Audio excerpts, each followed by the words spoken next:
let's just take care of the football a little bit better. Make some better decisions on this drive, and they'll probably help him a little bit with maybe some really high percentage throws early to let him get settled back in. But they told us they've got confidence. That's not a problem. Yeah, not a problem at all. They just want to make sure they get things settled down a little bit for their offense and give their defense a little bit of a chance to rest. And he'll get it up to the 33-yard line. Just 2 minutes remaining here in the fourth quarter of what has been a one-sided affair. So the Cardinals, they've got the football here as we get you reset. They're looking at second down now as they search for a consolation score. Throwing again on second down. Murray, he's going to let it fly. And that will be incomplete.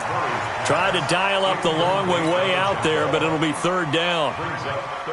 Just nothing there again. He's been sacked multiple times. We've seen the interceptions, of course. He's really been through the ringer, hasn't he? And what we've seen is a defense that's well coordinated. The front and the back really in sync. The front putting on the pressure, the backside being ball hawks and picking. And he's going to be intercepted a third time. Picked off at the 48.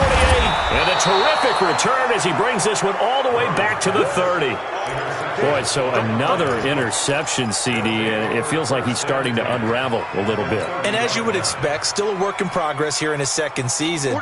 He has to start ironing out some of these mistakes, though, because now his head coach, his offensive coaches, they have to evaluate whether you keep playing him and let him work through it, or you start thinking about going to his backup. 2 yards on the carry there. It'll be second down. The last run got a couple. Here's 2nd and 8. Brings up 2nd and 8 at the Cardinals' 28-yard line.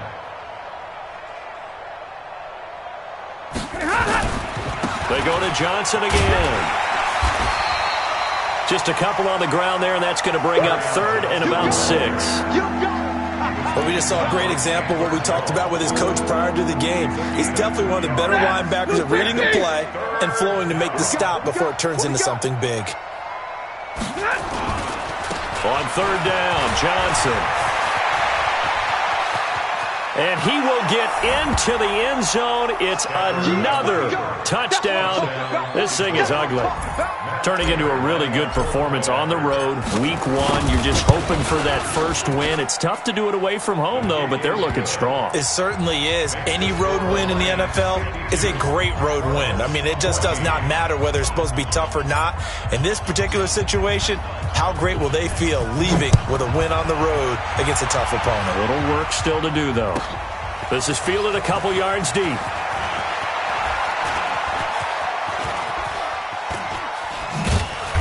And he is going to be taken down inside the 5 at the 4-yard line. In this position, trying to get back into the game, teams are looking for a spark from their special teams. That's not what they got, though. They got a setback, and they have a long field to cover if they want to try and put points on the board. Now an Eastern Michigan man, Darius Jackson on the carry.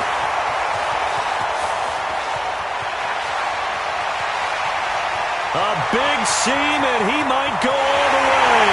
And somewhat of a measure of revenge as he's in for the touchdown, but they still trail big time. He'll take it, but he won't be able to smile about it. And yeah, that touchdown counts for their team, but I think it counts more for the fantasy guys, doesn't it? Yeah, it's just something maybe positive to look at on film, but this one's over, let's be honest. Yeah, I agree with you totally on that one.